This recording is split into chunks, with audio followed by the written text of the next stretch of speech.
जय श्री राधे।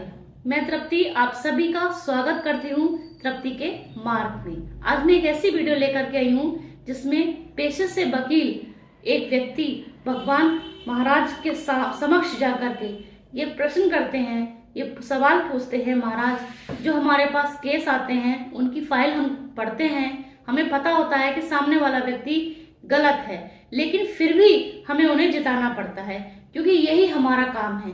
तो ये सवाल लेकर आते हैं कि उनको जिताना सही है या सही नहीं है। इस पर महाराज जी क्या जवाब देते हैं। बिना देरी करे वीडियो स्टार्ट करते हैं। गुरु जी चरण स्पर्श। खुश रहिए। मेरा एक निवेदन है, मैं पेशे से वकील हूँ। हाँ। और मेरे पास जो भी केस आते हैं वो गलत करके आते हैं। ठीक है। किंतु मेरा कर्तव्य है कि उनको बचाना है। अच्छा। तो मुझे कोर्ट में बहुत झूठ बोलना पड़ता है, जब जाके उनको बचाता हूँ। तो इसका पाप किस पे आएगा?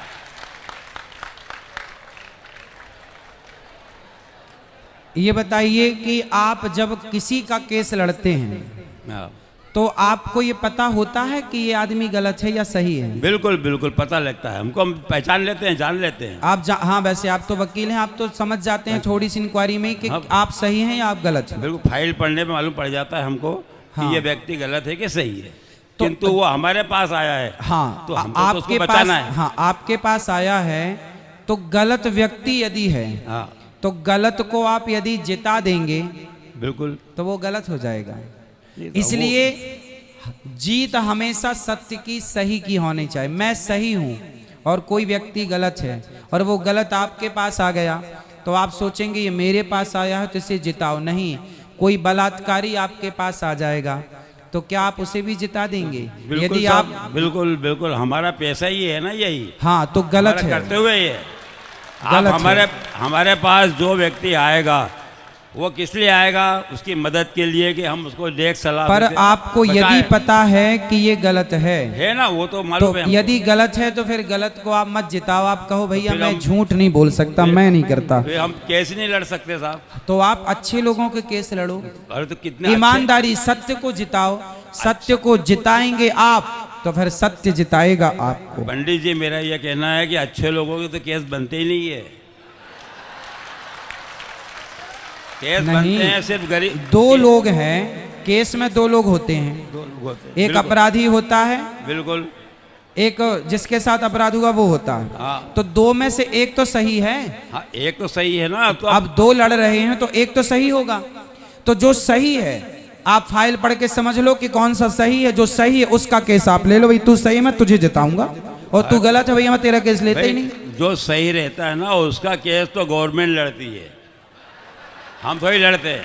वो सरकारी वकील लड़ता है। हम तो उनके केस लड़ते हैं जो हमारे पास आता है प्राइवेट वकील, उनके केस लड़ते हैं, उनको बचाते हैं हम। हाँ। अब हमारा तो अब जैसे हमने कई एक्सीडेंट हो जाते हैं, मारते, हम जानते हैं कि इसने एक्सीडेंट किया है, हाथ करके बदमाशी करी है, फिर भी हम उसको बचा लाते हैं और बरी करवा देते हैं। तो ये तो हमने पाप तो किया है। बिल्कुल पाप तो किया है। इसका प्रतिफल क्या होगा ये मैं सिर्फ जानकारी। अब इसका प्रतिफल तो देखो, हर कर्म का फल भगवान देते हैं। बिल्कुल। भीष्म पितामह जी ने बाणों की सैया क्यों पाई? क्योंकि 21 जन्म पहले उन्होंने कांटे को, एक सांप को कांटों के ढेर में फेंका था। कांटों के ढेर में एक सर्प को फेंका, वो कांटों से चुभ गया और पूरा सांप विदीर्ण हो गया, दर्द से कराह रहा था और अंत में उस सर्प की मृत्यु हो गई। तो कांटों की सैया सांप को दी तो बाणों की सैया भीष्म पितामह को मिल गई। ये कर्म दंड है, इसलिए भोगना तो पड़ता है। यदि आप अनजाने में पाप कर लिए हैं तो और क्षमा मांग लिए हैं, अब नहीं करेंगे तो शायद भगवान क्षमा भी करें, लेकिन हमें पता है कि ये गलत है फिर भी हम पाप किए जा रहे हैं। तो वो दंड, अब आप पूछ रहे हैं कि उसका फल क्या है? पाप आपने जो किए हैं उसका दंड भगवान देंगे। उसका क्या दंड होगा वो तो ईश्वर ही तय करेंगे। हम और आप कौन होते हैं तय करने वाले?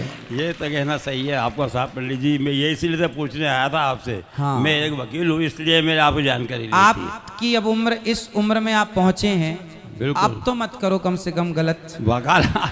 वकालत का धंधा नहीं करो। नहीं, धंधा करो, हम मना कब कर रहे हैं कि वकालत मत करो, पर अच्छे लोगों के लड़ो ना केस। अच्छे लोगों के केस तो आते नहीं। तो फिर आप छोड़ो, अब आपकी उम्र हो गई, अब भगवान के भजन में लगो, बेईमानी बंद करो।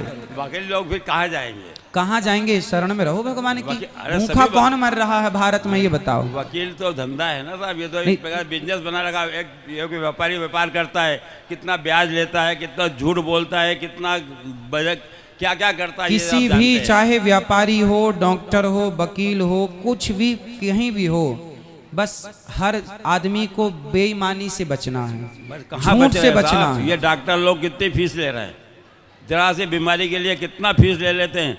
वो उनको अपन भगवान मानते हैं, कैसे भगवान माना जाएगा? सही है, सबका हिसाब ये सब होगा। अपने ईश्वर बीच- के घर में थोड़ा देर है, हाँ ये बात तो सही पर है। हिसाब जब होगा तो नानी याद आएगी। नहीं भाई, हम तो साहब हम तो ये कहते हैं भगवान से कि साहब हमारा ये बिजनेस आपने को धंधा दिया है, इसलिए हम ये कर रहे हैं।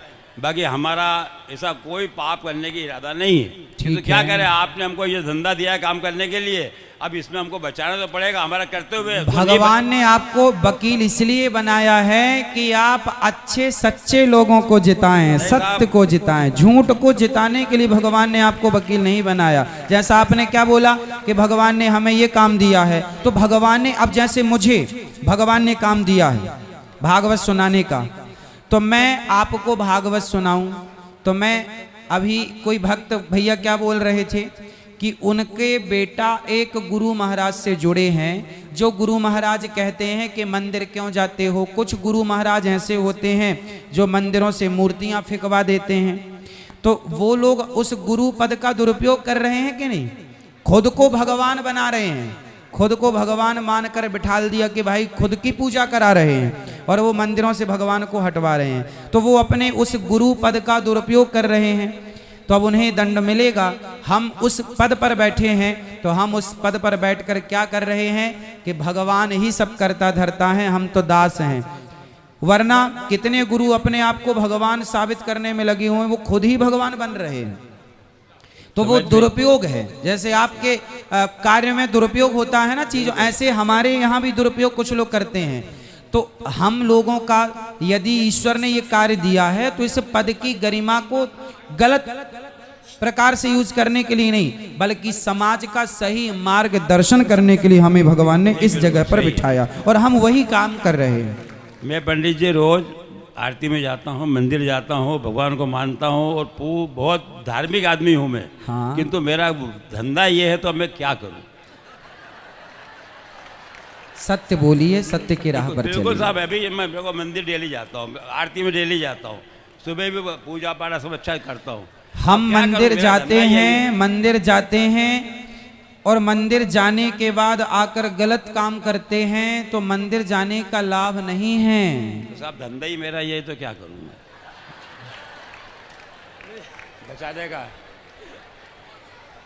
हमने कहा कि आप अपने धंधे को गुरुजी, सही राह पर लगाइए। गुरुजी बेटा भी वकील है, पोता भी वकील है, मेरे पड़ोसी हैं बाबूजी। हाँ, हम तो कहेंगे कि आप अच्छे सच्चे राह पर चलें, और उसी राह पर चल के जो पैसा कमाएं वही परिवार को रोटी खिलाएं। तो देखा फ्रेंड्स, आपने किस तरीके से महाराज जी ने वकील साहब को ये समझाया है कि हमें जो केस है वो सही केस को लड़ना चाहिए। गलत जो हमें पता है कि ये गलत है, उसके केस को हमें नहीं लड़ना चाहिए। लेकिन कैसी लगी आपको मेरी आज की ये वीडियो? अगर अच्छी लगी हो तो आप मेरे चैनल पर बने रहिए, और इसी तरीके से लाइक करिए, सब्सक्राइब करिए, और शेयर करना तो बिल्कुल भी ना भूलिए। इसी तरीके की वीडियो के साथ मैं फिर हाजिर होंगी। तब तक के लिए आप सभी से कहना चाहूंगी, जय श्री राधे।